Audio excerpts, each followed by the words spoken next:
Thanks so much, Ashok. Namaskaram. Om Shri Guru Bhyo Namaha. In Telugu, there's a word called dussahasam. It almost equates to adventure. I literally have tears in my eyes when I was counting these days.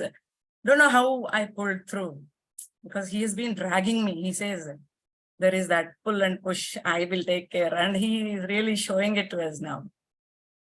So the grace of the divine is always like this. It is like this. Now to understand Kathopanishad, or to talk about Kathopanishad, my God, people, very great people have threaded through these Upanishads, and they gave us their wonderful commentaries. And don't know why we have touched upon Kathopanishad. Maybe Guru Garu wanted this to happen. And the divine grace, and this understanding will be different at different stages. In this Chamakam, Rudram Namakam Chamakam, they say that Vruddhanchame, Vruddhischame. Chame is give me this, give me that. There's nothing wrong in seeking, right? Guru Garu says, you have to seek, but learn to seek the ultimate one. Know to seek the ultimate one. Don't ask. So if the divine comes, don't ask me for a car or a scooter or for money. He says, ask for the fourth Purushartha. In the Chaturvida Purusharthas, he says, you ask for the ultimate one, because that is where you have to reach. Vruddhanchame, Vruddhischame. Vruddhi, we can understand. On one occasion, Tanikala Bharani Garu was speaking on this. It was an eye-opener for me. Vruddhischame. Vruddhi is growth. Give me that. Oh, I could relate to that. Vruddhanchame. Give me old age. No, it doesn't really mean that age or the number. It is the maturity. It is the level of understanding. That is Vruddhanchame. Make me old, he says. When we ask Rudra is a form of Shiva. We are asking for old age. What is old age? The best possible understanding happens at this age. Not the physical number. On the evolution, as we take the steps of the ladder, we are put me on the last step. That is the meaning of it. So, Vruddhanchame, Vruddhischame. So, and after we go through all these sessions, we will be able to understand same things which we have known earlier at a different level, at a slightly different level. And that level keeps on changing as we evolve. So probably, whatever we are discussing, that is to my understanding. That's all. It doesn't mean that this is the final step. We grow and it blossoms. It takes us to the next level. So today and tomorrow, I thought I will wrap it up. But see, there's so much to say that I'm really not sure if I can wrap it up tomorrow. In case I cannot, I will have to ask you for one more session, because there's so much and so much has been flowing through. So let me share the screen. There is no time on Rajalakshmi, ma'am. You can take whatever the time that you need. Thank you. Thank you. Please. So the Katha Yogam the commentary given by Doctorate is something very small thing. Sadguru Shivananda Murthy Garu. When we call him like that, it's really, that is something which we know to measure some. This is beyond measure. So pranams to Sadguru Shivananda Murthy Garu. This picture is from the book he has written, Guru Garu has written. This Kathopanishad has, so I have not been actually giving you all the mantras which were given in this book. I've only been trying to give the essence of it through some examples. You see, one line in that was about one class for us, one session for us, like Gunatrayam. One line it was there. And we had to learn it in one session. So that is the volume, I can say, which this particular Upanishad or in fact, any scripture has, this has 2 chapters, which is in Sanskrit called as adhyayas. And each adhyaya has 3 sections. That is called a Valli. Valli. That is section. This is the word which we know. And this Kathopanishad, as we have seen, it generally discusses the nature of man, normal man whom we see. We also know the man in us earlier, the man now, and the man who is going to be. The knowledge, what knowledge means about the Atman or the self, and what liberation means. All these aspects are discussed in this Kathopanishad. So, what helps self-realization? Realization is a complete understanding. What helps self-realization? It says that aparoksha anubhuti. Anubhuti is an experience. Paroksha is the other one, not me.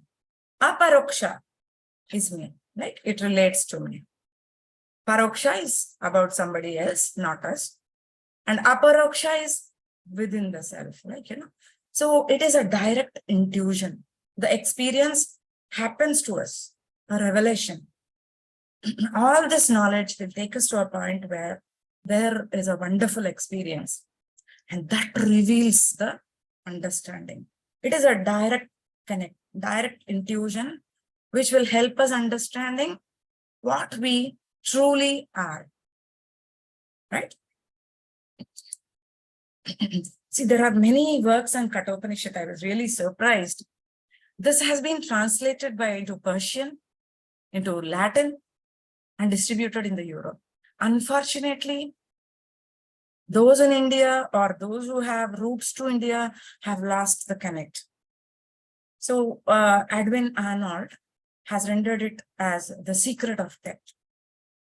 So really it doesn't matter to which part of the globe or the universe we belong to.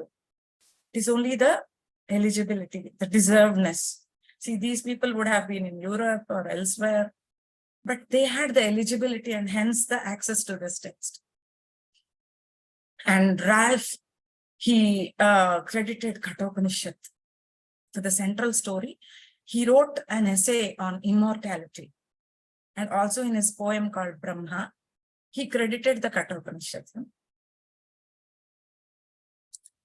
So there are all these great people that have given their commentaries. And to read the text given by them, or understand the essence of it, it's a Herculean task, Adi Shankaracharya. Imagine the level at which he would have interpreted the whole thing. The mantra is the same. But as I've told you, these are the divine themselves. So the interpretation of the mantra will definitely be at the highest level. But they're so kind. They're so gracious that they have tried to explain all the mantras to us in the simplest possible way, so that a normal person like me would understand that. My gratitude to all the masters. So, as the story unfolds, we have gone through that, but not like, exact, we didn't follow the mantra step by step. Even now, it is very difficult for me to wrap it up by going through each of the mantra and each of the interpretation to be really difficult, but I shall try to do it in the best possible way. We have seen that Vajashrava was performing a sacrifice which was called as Sarva Dakshina. I have not introduced you to this word because I thought that this is slightly to be done at a later stage. Sarva Dakshina is to give away everything. That is what it means. And the sacrifice Vajashrava was performing, he was also known as Vajashrava Gautama. So that meant that he had to give everything. What is the everything that we have? That includes self. And that is where little Nachiketa was not comfortable, because though he's in a small little body in the name of a son, his intellect was pushing him to such an extent where he was feeling that this is not right. Whatever his father was doing is not right. So he was very thoughtful, very discriminative. He knew to select between or to select the best. So he kept on pestering his father. So father, you like me, you love me, I'm your everything. So why don't you give me? Because Sarvadakshina means give away everything you like. So since you like me, you have to give me. So 3 times when we say something, Trayam, we have seen the importance of 3 now. It happens. It just has to happen. So then the father had to say that, oh, come on, I have to give you to death. That came out involuntarily. But since he had said that, the son had to go away. So the Sarvadakshina means giving away everything. When we spoke about or discussed about offerings, initially it is the physical offerings that we make. Later on, that shifts. The attention shifts to the inner side. Then much deeper. Then we arrive at a point where it's nothing but the self. And there is a deeper point where that self is nothing but the whole. Oh, we are not separate. That we embark upon that point. Right? So then the father says, I give you away. And Nachiketa was literally okay, he was happy. So don't go back, he said. Father, don't go back. Don't be sad. Like a corn in the field, a human being grows and falls. He even knew that, just like a corn. What is the difference between that? Ishana sarva vidyanam, Ishvara sarva bhutanam, Brahmadipatir Brahmanodipatir. Ishana sarva vidyanam, Ishvara sarva bhutanam. So that all pervading self, the knowledge about the all pervading self was there with our ancestors. We might offer the mantra pushpam just by saying a sloka, but the capture has to be sarva bhutanam, in all the spirit is one. That which is inside is outside, all pervading. Right? So the boy says that, like a corn in the field, this is the exact. I was just trying to read all the commentaries and I was trying to bring the essence of it, And then he says, like a corn in the field. See, it's much deeper. Sarva bhutanam, Ishvara sarva bhutanam. And this boy says, even like a corn in the field. What is the difference? Nothing. We grow and fall. So we grow only to fall.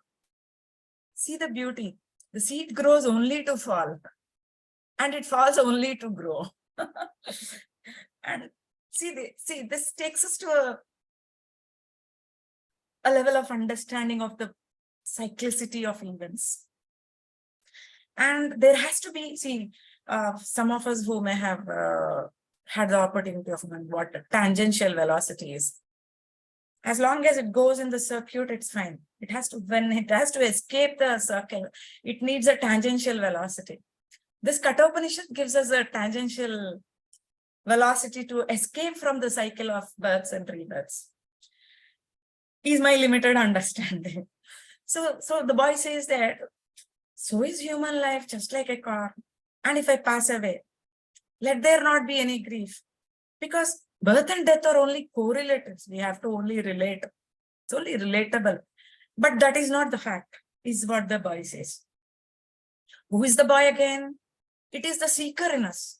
See, when we see this Bhagavad Gita, there is Arjuna, who was in a totally confused state of mind. There is this Krishna. who tries to calm him up, pacify, give him the ultimate knowledge. And see, here again, there is Lord Yama, there is the seeker, Nachiketa. But unlike Arjuna, who was in a confused state of mind, Nachiketa was very calm and poised. So by now, at this point of time, we are calm, stable, and poised. And hence we can relate ourselves to the seeker or the Nachiketa, who is the seeker in us. So this Kathopanishad is being directed to us. There is no more Nachiketa, it is we who are there. So Nachiketa goes to the house of Lord Yama. Who is Lord Yama here? So when we talk about teachings and learnings, we talk about a teacher, Ashok was saying, mentor and what. And we use the word guru. Guru is, a personification of the divine himself. There is no differentiation. That is why we say Guru Brahma, Guru Vishnu, Guru Deva Maheshwara. It means that he's not a person who has taken birth just like us, and the soul purpose is not the same. A guru is a person who has crossed onto the other side already. Don't know when. He's on the other side. And he has come here only to hold our hand and take us to the other side. So that is the essence of a guru. And here Lord Yama assumes the form of a guru. A guru, he tests us so much. Only on one occasion, you believe me, I would have talked to Guru Garu just thrice externally. Just thrice externally. For 1 minute, hardly 1 minute or 2 minutes. And all the file transfer happens internally. And it is very difficult to understand a guru because we are at a very low stage. And they say that is why as we grow, we see guru at the next level, it seems. We grow a little more and he's seen at the next level. So the guru knows where we are. He knows what we want. As we unfold, as we blossom, the needed knowledge is transferred to us. See, you are sitting elsewhere, I'm sitting here. See, the dots are all scattered over the world, And where is this connect coming from? How are we getting connected? Is it just by having Zoom? I don't think so. It is all a divine intervention. So a guru does not welcome normally. He just, for a moment, he knows where we are. And he puts us to some tests. On one occasion, on one of the 3 occasions, Guru Garu asked me, what do you want? I said, that's such a question, I said, I don't know, Guru Garu. I really don't know what I want. And see, I have tears in my eyes, because I really didn't know what I want. And there he is transferring everything to us literally. And he often says, you are just a step away. I can see the last step. So he puts us to test. See the question? What do you want? It's good that I've told him that I don't know what I want. And therefore, he has taken the best decision for me. Had I asked or had I related to something worldly, it would have been disastrous for me. And really, definitely, I wouldn't have asked him for something worldly. But there was no clarity for me at that point of time.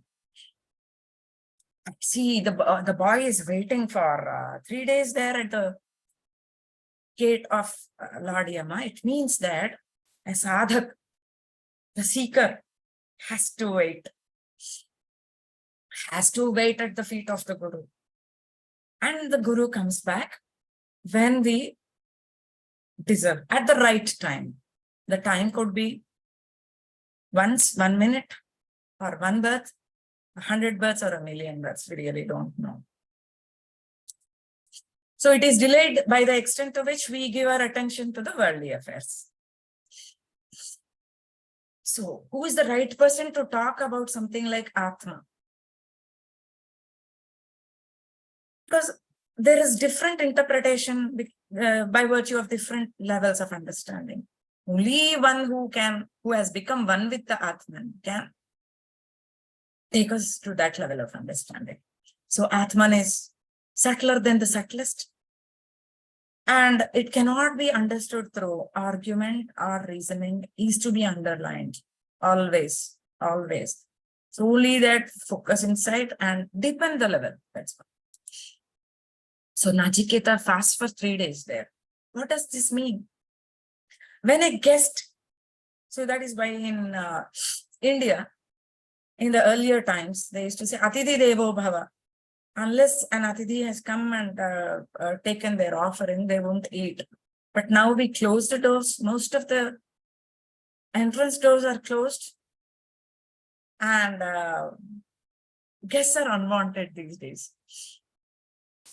So there is an inner understanding. It's not external. It is also internal.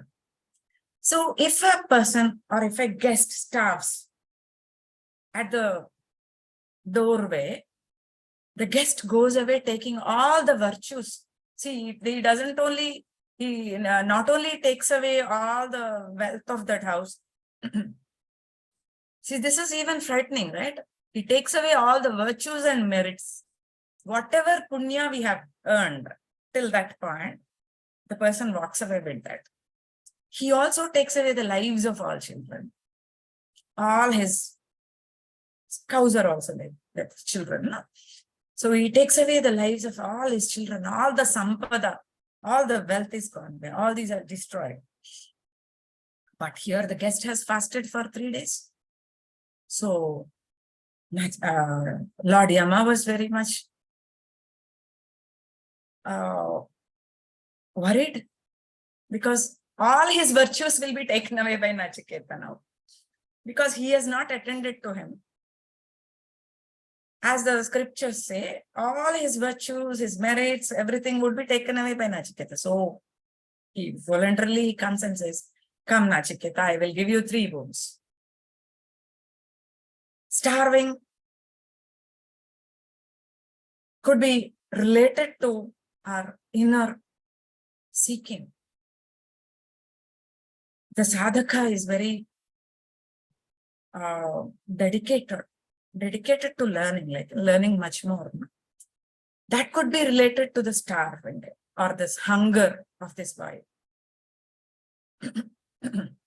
Sorry.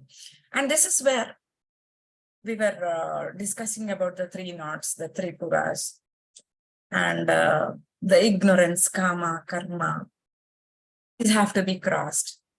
And again, when we said knots, we were relating to the avidya. Ignorance was related to the cross body. The desires were related to the sukshma sarira. When we are attached to our inner sukshma sarira or to the prana sharira, annamaya, pranamaya, manomaya, vijnanamaya. The inner sheets, when we are attached to the inner sheets, the desires are more. And the third body was signified or related to the karana sharira. So we have to evolve the sadhaka.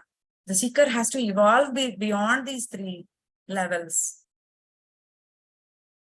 to understand the Atman. So the first boon was, so he didn't want to make his father unhappy when he went back. See, the boy knew that he would go back. It means already Nachiketa, see, why would he ask him this one, this boon that his father should accept him when we went back? So normally, when the understanding of death is that we will not come back, we would have asked this, the boy wouldn't have asked this question, right? Already by then, the boy has an understanding that he will go back for sure. So he already has a preliminary understanding of what death means or what life meant. But still he wanted some clarity, right? So he says that Sorry, there is a spell mistake here. The father should accept him when he goes back. So he says, okay, fine. And then he asks the secret about the heavens. They say when one dies, in most faiths or religions, there is this mention of this word heaven. So most people, they relate it to the physical heaven. To reach that physical heaven, they do a lot of hell here. No, how to understand a heaven. So this Kathopanishad, it mentions about a lower heaven, which is called the Indraloka. See, here is the code. Indriyas. Indraloka, they say there is an Indra who is the ruler of the Indraloka. Here we have to observe that here Indriya is referring to the Indriyas or the sense organs in us. So that is a level, that is a loka in which we are, that is a lower heaven. So there is a higher heaven. When we are in the lower heaven, we look at the pleasures at that level. So a higher heaven is referred to as the Brahmaloka, which is also called as the Hiranyagarbha. What is crossing hunger and thirst? See, it also mentions one crosses the hunger and thirst. What is this hunger? What is this thirst? Dil mange more. They say, Dil mange more. I want more of this. I want more of that. And that again shifts. Dharma, Artha, Kama, Moksha. We will be rooted in one of these areas. And there is craving, there is intense craving for one of these areas. See, Dharma is mentioned on that was the first word there, Dharma. Next comes Ardha Kama. Ardha Kama is where most people linger. But Dharma was mentioned first. So Dharma has to be linked to Artha. So suppose we want some worldly possessions. Those possessions could be accumulated only by following the dharmic path. And kama, even the pleasures, they say they have to be dharmic. And then last one is the moksha, where we are mostly where the Kathopanishad talks about. So the higher heaven is where we cross the hunger and thirst. So all these Upanishads, though they are very explanatory, very simple, simple words like these are used. When they say hunger and thirst, immediately we fall back and we relate to our physical hunger and physical thirst. So this is again a trick they play here with us. So we have to be very cautious while understanding each word. So this loka, Brahmaloka, should we have to physically die? Should we leave the body to reach this higher heaven? Is this enjoyment only after death? No. We can reach this Brahmaloka even while we are living. That is the takeaway here. That is called Jivan Mukti, liberation, as we are living in this body. See how beautiful this is. This simple line is sufficient. We can close the session, go back and meditate. That's all. That's all. Nothing else. You don't have to physically die. Just one simple word, Jivan Mukti, is sufficient. If we understand what this means, we don't need a session. You don't need a book. You don't need to listen to anybody. You don't need to think. Nothing. At the thought level, at the feeling, or that experience level, everything happens. When we are convinced, unfortunately, something else comes up and says, is this right? That is the play of the ego. It says, you know everything. No? How can this simple word take you somewhere? No chance, it says. Again, we fall down the ladder. Okay. So that we don't fall down the ladder, we hold the feet of Guru. We just hold him tight. we hold on to his feet, because this does not happen. But falling back from the ladder does not happen. See there, the ego is all gone. Where is the ego? Then at one point, I think Ashok was asking me, you know so much in so many areas. Why don't you feel why don't you accept that you know it? Or something like that he was asking me. When I'm at a stage that I feel that I know something, it means that I'm somewhere there at the lower level. But at no point does that, fortunately, occur to me that I'm doing this or I'm doing that. Of course, Guruji's grace again there. That is dropping down the ladder again. So I don't want to, I don't want to do it either consciously or unconsciously. It should not happen to me. So this is where renunciation. These are some words which we understand. Lord Yama is driving the seeker in Nachiketa towards renunciation. Renunciation is giving away everything. You can as well be in the physical body. You can enjoy your home. You can enjoy your every possession, but don't get rooted to that. Is the takeaway. In meditation, there was also this explanation of how meditation has to be. There are 1,001 methods of doing it. But the ultimate way, ultimate method has been explained to us through this Katha Upanishad. So this drives us, tells us how to renunciate, how to get detached, or how to give away everything. It is on the spiritual plane. It's not on the physical plane where we give away all the physical possessions, not on the mental plane where we give away all the desires. It's on the spiritual plane where there is no me left. No me left. It takes us to that level. And the meditation, we don't do meditation, right? We have to be in meditation. We be in meditation. We become one with the divine. That is the stepwise process which happens as we listen to the Omkara. See, I didn't even finish half of what I wanted to tell you today. I shall stop here.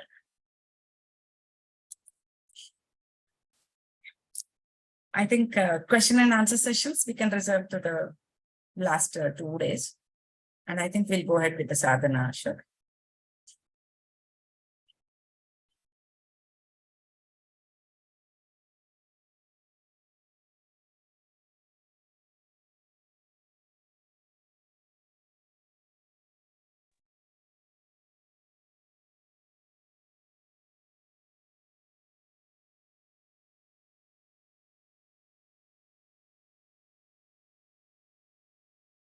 Omkar बिंदु संयुक्तम नित्यम गायन्ति योगिनः कामदम मोक्षदम चैव ओमकाराय नमो नमः.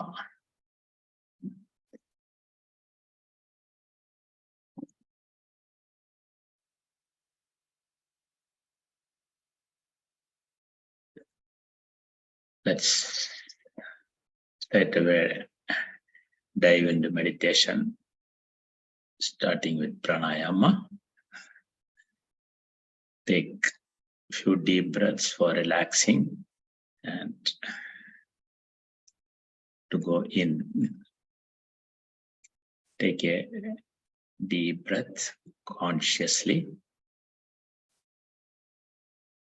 inhaling positive energy, divine energy.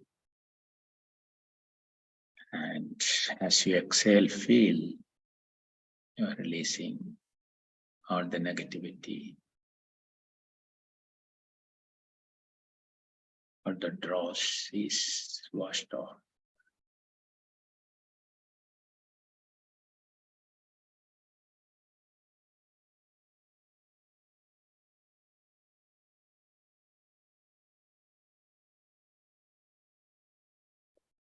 relaxation is halfway to meditation. Body and mind becomes one. We are here and now. Let's do Nadi Shuddhi Pranayama, alternative nostril, at least 5 cycles. At your own pace, start from the left.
We are ready. Let's go in.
With the Wells Fargo Active Cash Credit Card, earn unlimited 2% cash back on purchases you want, Ow. like dance lessons, Ow, ow, ow. and on what you need, like memory foam inserts.